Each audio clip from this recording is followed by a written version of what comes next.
Praise the Lord. खुदा का शुक्र करते हैं आज के अच्छे समय के लिए, उसकी दया के लिए, उसकी मोहब्बत के लिए।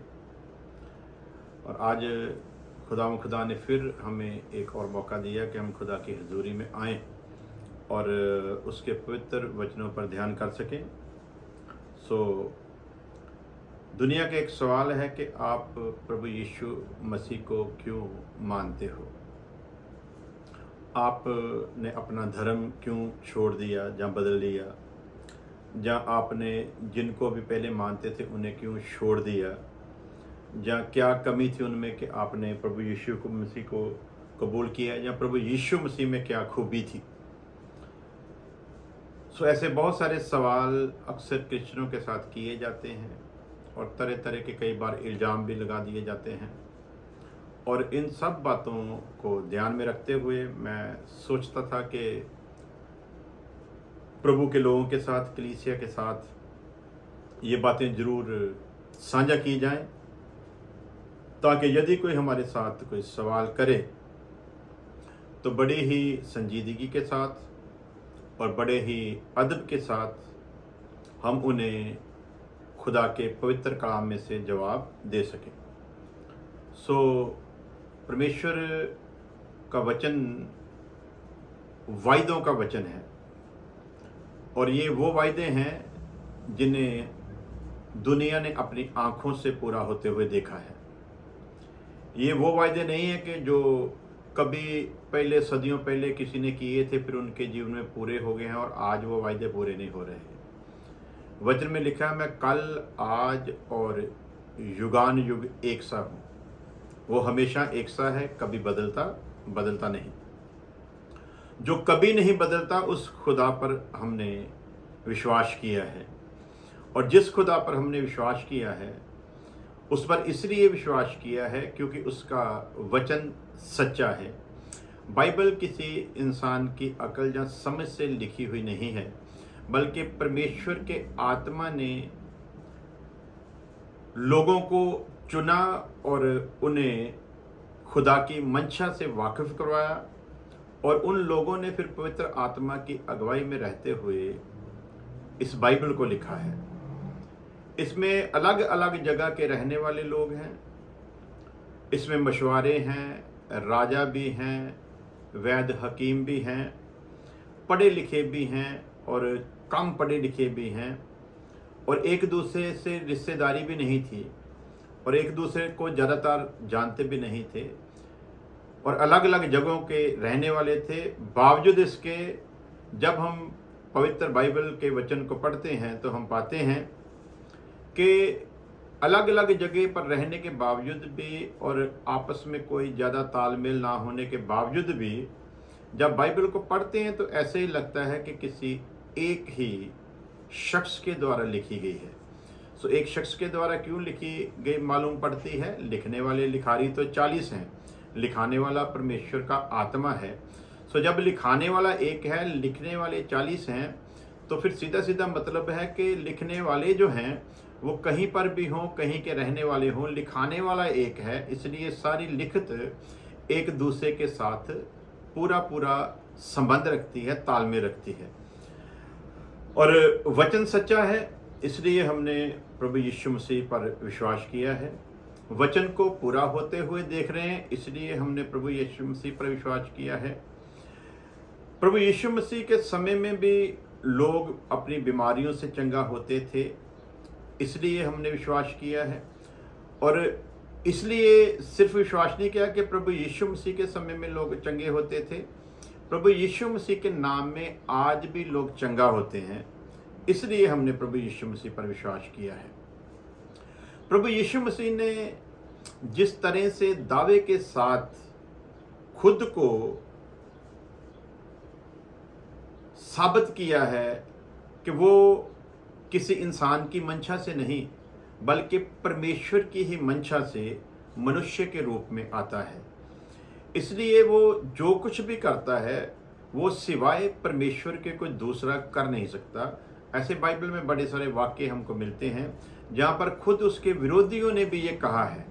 जैसे अधरंगी को चंगा किया, अंधे को आंखें दी, तो वहाँ पर हम देखते हैं कि उन्होंने कहा कि सिवाय परमेश्वर के ये काम दूसरा कोई कर नहीं सकता। इसलिए हमने प्रभु यीशु मसीह को कबूल किया है कि जो काम सिर्फ परमेश्वर कर सकता है, वो प्रभु यीशु मसीह के रूप में, मनुष्य के रूप में आकर प्रभु यीशु मसीह ने उन सारे कामों को करके दिखाया, जो ये सिद्ध करता है कि प्रभु यीशु और परमेश्वर कोई दो नहीं बल्कि एक ही हैं। सो उस प्रभु यीशु मसीह के वायदों पर जब हम ध्यान देते हैं तो हम ये पाते हैं कि वायदे सच्चे हैं। इंसान झूठा है, इंसान के वायदे झूठे हैं। यदि प्रभु यीशु मसीह भी मात्र एक इंसान ही होता तो उसके वायदे फिर सच्चे ना होते। सो जो कुछ प्रभु यीशु मसीह ने कहा और जो कुछ प्रभु यीशु मसीह ने नबियों के द्वारा कहलवाया और जो कुछ पहले से लिखा है, वो सब कुछ हमने अपनी आंखों से पूरा होते हुए देखा है। सो 7 बातों पर हम खास ध्यान देंगे जो हमें प्रभु यीशु मसीह के साथ बंधे रहने में, प्रभु यीशु मसीह के साथ चलने में और प्रभु यीशु मसीह में सब कुछ करने में हमें दिलेरी देता है। उनमें सबसे पहला जो वायदा हम खुदावंद खुदा के देखते हैं वो ये है कि वो हमें अनंत जीवन देने का वायदा करता है। जिस परमेश्वर पर हम भरोसा करते हैं, जिस प्रभु यीशु मसीह को हमने कबूल किया है, उसने हमें अनंत जीवन देने का वायदा किया है और वो वायदा सच्चा है, उसका वायदा झूठा नहीं है। जैसा हम पढ़ते हैं यूहन्ना की अंजील 3:16 में कि परमेश्वर ने दुनिया से ऐसी मोहब्बत की कि उसने अपना इकलौता पुत्र दे दिया। तो यहाँ पर वाक्य आता है कि परमेश्वर ने दुनिया से मोहब्बत की। ये बात भी हमें प्रभु में बड़ी दलेरी देती है। मैं बहुत बार इस पर बोल चुका हूँ, लेकिन मैं चाहूँगा आज फिर इस पर बोलूँ कि ये बात हमें बहुत दलेरी देती है कि परमेश्वर ने दुनिया से मोहब्बत की है। परमेश्वर ने किसी एक देश से मोहब्बत नहीं की, परमेश्वर ने किसी एक जाति विशेष से मोहब्बत नहीं की, बल्कि वचन बताता है कि परमेश्वर ने दुनिया से मोहब्बत की और अपना इकलौता पुत्र दे दिया। दुनिया से मोहब्बत की और अपना इकलौता पुत्र दे दिया का मतलब ये है कि परमेश्वर ने मनुष्य को बनाया, मनुष्य ने आगे जाति और धर्म बनाए। इसलिए मनुष्यों की बनाई हुई सारी चीज़ें तो फेल हो सकती हैं, परंतु परमेश्वर ने जो कुछ बनाया वो कभी भी फेल नहीं हो सकता। सो परमेश्वर जिसने मनुष्य को बनाया, मनुष्य जो पूरी धरती पर रहता है और अलग अलग देशों में बटा हुआ है, बावजूद इसके जब परमेश्वर मनुष्य पर निगाह करता है तो वो मनुष्य को किसी एक जाति विशेष मजहब में नहीं देखता, बल्कि वो ये देखता है कि मनुष्य को मैंने सिरजा है, मैं उसका क्रिएटर हूँ। जहाँ पर भी धरती पर मनुष्य रहता है मैं उसका परमेश्वर हूँ। इसलिए वचन कहता है कि परमेश्वर ने दुनिया से मोहब्बत की, यानी कि इस धरती में किसी भी देश, किसी भी कबीले, किसी भी जगह पर, किसी भी टापू पर, कहीं जंगल में, कहीं शहर में, कहीं गांव में, कोई भी है, जो भी मनुष्य धरती पर है, उस पूरी मानव जाति के साथ परमेश्वर ने मोहब्बत की है और वायदा दिया है। क्या लिखा है वचन में? परमेश्वर ने जगत से ऐसी मोहब्बत की कि उसने अपना इकलौता पुत्र दे दिया। अब हमारा विषय ये नहीं कि पिता या पुत्र का विषय नहीं है, क्योंकि वो हम आगे चलकर फिर सीखेंगे कि पिता और पुत्र और पवित्र आत्मा कोई 3 अलग अलग व्यक्ति नहीं हैं, बल्कि वो एक ही है, लेकिन 3 तरह से अपने आप को पेश करता है। सो प्यारे अजीजों, जो हमें यीशु मसीह को मानने के लिए चीज़ मजबूर करती है ना, वो ये है कि परमेश्वर ने दुनिया से मोहब्बत की है। उसी दुनिया का मैं भी एक हिस्सा हूँ। जहाँ हम पहले थे वहाँ पर हमें यही सिखाया जाता था कि हम हिंदू हैं तो हम हिंदू हैं, ये हमारे 33 करोड़ देवी देवता हैं। अगर हम सिख हैं तो हम सिख हैं, ये हमारे 10 गुरु हैं। अगर हम मुस्लिम हैं तो हम मुस्लिम हैं और हमारा जो रसूल है वो मोहम्मद है। और ऐसे ही अलग अलग तरीके से जहाँ जहाँ भी लोग हैं उन्हें यही बताया जाता है। उन्होंने कभी ये नहीं कहा कि नहीं जी हिंदुओं के लिए सभी समान हैं, सिखों के लिए सभी समान हैं, मुसलमानों के लिए सभी समान हैं, परमेश्वर एक है, ऐसा वहाँ पर हमने कभी सुनने को नहीं मिला। जबकि वहाँ पर अक्सर ये बातें सुनने को मिलती थी कि हिंदुओं के 33 करोड़ देवी देवता हैं, सिखों के 10 गुरु हैं, मुस्लिमों का रसूल मोहम्मद है। सो ऐसी बातें जो ये सोचने पर मजबूर करती कि ये तो एक विशेष जाति धर्म के साथ ही संबंध रखने वाले हैं, इससे बाहर कोई है तो उनके साथ इनका कोई लेना देना नहीं है।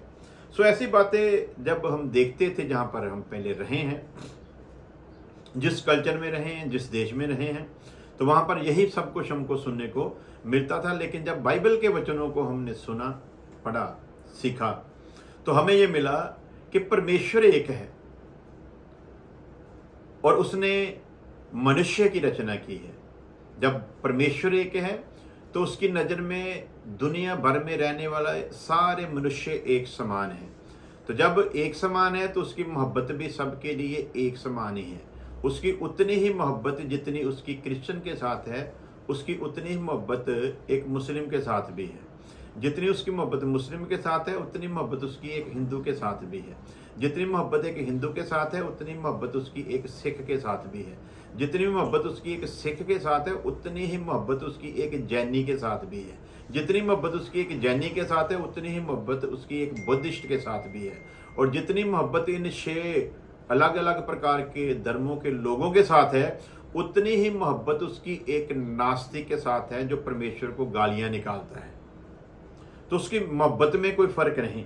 जैसे एक बच्चा यदि बेलगाम हो तो माँ बाप की मोहब्बत उससे कम नहीं होती। हाँ, उसके कामों के कारण माँ बाप उससे थोड़ी दूरी बनाकर रखता है, लेकिन अपने दिल से निकालता नहीं। सो हमने प्रभु यीशु मसीह को क्यों माना है? क्योंकि परमेश्वर का वायदा है कि उसने दुनिया से ऐसी मोहब्बत की कि उसने अपना इकलौता पुत्र दे दिया, ताकि जो कोई उस पर विश्वास करे वो नाश ना हो बल्कि हमेशा की जिंदगी पाए। तो यहाँ पर वायदा मिलता है, हमेशा की जिंदगी का वायदा, ठोक बजाकर, अचानक नहीं या किसी गलत फहमी में नहीं, बल्कि वायदा है सीधा सीधा कि जो भी प्रभु यीशु पर विश्वास करेगा वो नाश नहीं होगा बल्कि हमेशा की जिंदगी पाएगा। सो हम पहले जहाँ पर थे वहाँ पर हमको ये बताया जाता था कि मरने के बाद मुक्ति होती है, लेकिन मसीह में आने के बाद पता चला कि इंसान इस जहान से मुक्ति पाकर अपने प्राण छोड़ता है। सो ये अच्छा वायदा है, क्योंकि हमें इसी जहान में रहते हुए ये क्लियर हो जाता है कि आगे ले जाकर हमारी जो नजात है कि नहीं है। क्योंकि जैसे हमको पहले बताया गया था, वहाँ पर तो हमारे पास एक सवाल आ जाता था कि हमने जिस पर भी विश्वास किया, या जिसको भी अपना गुरु मानकर चल रहे हैं, या जिसको भी हमने अपना अध्यक्ष या टीचर माना है, क्या पता, क्योंकि वो भी तो हमारी तरह इंसान ही, क्या पता वो सच बोल रहा है कि नहीं बोल रहा। कल को वो भी चला जाएगा संसार से, हम भी चले जाएंगे संसार से। तो कल को अगर किसी धोखे में मर गए तो फिर हमारा क्या होगा? क्योंकि जीवन एक ही बार है, मृत्यु भी एक ही बार है, न्याय भी एक ही बार है। इसके बीच कोई दूसरा जन्म नहीं है। बेशक हमारे भारत में कहा जाता है, लेकिन आज तक ऐसा सिद्ध हो सका नहीं। क्योंकि जो सिद्ध करने के लिए कुछ इन्होंने प्रूफ लाए हैं, वो भी दुष्ट आत्में लोगों में प्रवेश कर बोल जाते हैं कि मेरा पहला जन्म फलानी फलानी जगह पर हुआ था। लेकिन ऐसे बहुत सारे केस नाकाम हुए हैं। जब उनकी पूरी तरह से जांच की गई है तो पता चला कि ये सब झूठ था। वो शख्स जो ये बता रहा था कि मेरा जन्म पहले भी हुआ था, घटनाक्रम के हिसाब से तो उसने सच बताया, लेकिन जब उसकी जांच की गई, उसके लिए प्रेयर की गई, तो पता चला एक दुष्ट शक्ति ने उसे पकड़ा हुआ था और वो दुष्ट शक्ति उसके बीच में से होकर बोल रही थी, ताकि बाइबल की लिखत को किसी न किसी तरह से गलत ठहराया जा सके। सो क्यों माना है हमने प्रभु यीशु मसीह को? क्योंकि वचन बताता है कि परमेश्वर का ये वायदा है कि जो प्रभु यीशु मसीह पर विश्वास करेगा वो नर की आग में नहीं जाएगा बल्कि हमेशा का जीवन पाएगा। और उस जीवन को हम जीते जी महसूस करते हैं कि हमें आगे अनंत जीवन मिलने वाला है। कब? जब हम उसकी शिक्षा पर पूर्ण रूप से ध्यान देते हुए उसकी इच्छा के अनुसार जीवन को बिताते हैं। सो अगला बात है, उसने वायदा किया है, प्रभु यीशु मसीह ने वायदा किया है कि मैं तुम्हारे साथ हूँ। लिखा है मत्ती की अंजील 28 अध्याय उसकी 20 आयत में कि देखो युगों के अंत तक मैं तुम्हारे साथ हूँ। ऐसा वायदा कोई करके नहीं गया। आए हैं, उस वक्त उन्होंने कुछ काम किए जो हम लिखतों में पढ़ते हैं, किए नहीं किए कोई इसका भी ज़्यादा प्रमाण मिलता नहीं। लेकिन हम किसी की विरोधता नहीं करते, किसी की निखेधी नहीं करते, लेकिन वो उसी समय के लिए था। जो कुछ घटनाक्रम था वो उसी समय के लिए था। आगे मनुष्य जाति के लिए कोई ऐसा प्रॉमिस मिलता नहीं। लेकिन बाइबल में प्रभु यीशु मसीह ने ये वायदा किया है जाते हुए कि देखो युगों के अंत तक मैं सदैव तुम्हारे साथ हूँ। और ये सिर्फ खाली खोखले वायदे नहीं हैं। हम अपने जीवन में जब प्रभु यीशु मसीह को अपना निजात दहिंदा मानकर चलते हैं तो हर दिन, हर पल हम ये महसूस करते हैं कि जिस पर हमने ईमान रखा है, जिस पर हम ईमान लाए हैं, वो हमारे साथ है। कैसे साथ है?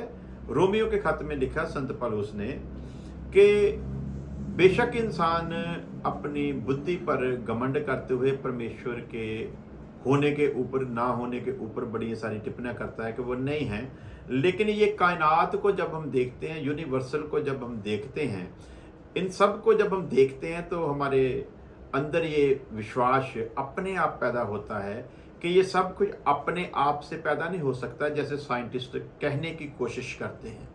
जरूर इस कायनात का कोई बनाने वाला है, कोई रचने वाला है जिसने इसे स्थिर रखा हुआ है, वरना ये अपने आप में ऐसे स्थिर रह सकती नहीं है। ये बात सिद्ध करती है कि इसका बनाने वाला कोई है। इसलिए जब कोई बनाने वाला है तो उस बनाने वाले ने ये वायदा किया कि देख, मैं युगों के अंत तक सदा तुम्हारे साथ हूँ। वो जिसने वायदा किया कि मैं सदा तुम्हारे साथ हूँ, उसका नाम प्रभु यीशु मसीह है। इसलिए हम उस पर विश्वास करते हैं कि वो सदा हमारे साथ है और हमेशा हम उसकी प्रेजेंस को अपने जीवन में महसूस करते हैं। इसलिए जब हम उसके नाम में परमेश्वर से दुआ करते हैं तो परमेश्वर हमें उस दुआ का जवाब अवश्य देता है। हमें किसी के सहारे की ज़रूरत नहीं, क्योंकि परमेश्वर और मनुष्य के बीच लिखा एक ही बिचौला है जिसका नाम प्रभु यीशु मसीह है, जो खुद मनुष्य के रूप में आया, जिसने हमारा मेल परमेश्वर के साथ करवाया है। पहले जी जो तीसरी बात है जिस पर हमने विश्वास किया उसके बारे में लिखा है, उसने कहा मैं तुम्हें सामर्थ्य दूंगा। यशायाह नबी की किताब 41 अध्याय की 10 आयत को जब हम पढ़ते हैं तो वहाँ पर साफ लिखा है कि मैं तुम्हें सामर्थ्य दूंगा, मैं तुम्हें शक्ति दूंगा, मैं तुम्हें ताकत दूंगा, मैं तुझे मसे से भरे रखूंगा। वो जिस पर हमने विश्वास किया है वो कहता है कि मैं तुम्हें सामर्थ्य दूंगा। अब जिधर भी हम देखते हैं, हम देखते तो हैं कि हमारे हिंदू धर्म में लिखा है कि बहुत सारे तपस्वी हुए, उनको तरह तरह के वरदान दिए गए थे और उन्होंने वो वरदानों के द्वारा बहुत कुछ किया है। लेकिन अचानक फिर आकर एक ब्रेक लग जाती है। ये तो हम पढ़ते हैं कि 4-5 हज़ार साल पहले कुछ ऐसे लोगों ने तपस्या की थी तो उनको वरदान मिले थे, तो फिर आज अचानक वो वरदान कहाँ गए, अचानक वो वरदान मिलने बंद क्यों हो गए? तो फिर कभी कभी कुछ लोग जवाब दे देते हैं कि अब पाप बहुत ज़्यादा बढ़ गया है, इसलिए अब देवी देवता उस तरीके से लोगों के साथ संपर्क नहीं करते जिस तरीके से उस वक्त करते थे। तो मैं कई बार सवाल करता हूँ, पाप तो शुरू से ही था। पाप तो जब से आदम ने पाप किया और बाग एदन से निकाला गया तभी से पाप तो दुनिया में चल ही रहा। पाप तो कभी खत्म हुआ ही नहीं था, पाप तो हमेशा से चला आ रहा है जब से आदम ने पाप किया है। तो ये कह देना कि उस समय पाप नहीं था, अब पाप बढ़ गया है, इसलिए परमेश्वर अब लोगों से उस तरह से वायदे नहीं करता या उस तरह से के वरदान नहीं देता। तो पाप तो हम जब महाभारत को पढ़ते हैं तो पाप तो वहाँ पर बेशुमार था। आज भी कभी ऐसा नहीं हुआ जिस तरह से द्रौपदी के साथ किया गया था। आज भी ऐसा नहीं होता जैसा इंद्र देवता ने अपने ही एक भक्त की पत्नी के साथ जो रेप किया था। तो पाप तो बहुत था, इतना था कि देवता भी अपनी काम वासना पर कंट्रोल नहीं कर पाते थे। पाप था ना, इसीलिए तो कंट्रोल नहीं था। अपने भगत की ही औरत के ऊपर वो फिदा हो गया था और उसके साथ रूप बदलकर उसने बलात्कार तक कर दिया था। पाप तो था, पाप था इसीलिए ये कुकर्म हुआ था। अगर पाप ना होता तो ऐसा कभी भी ना होता।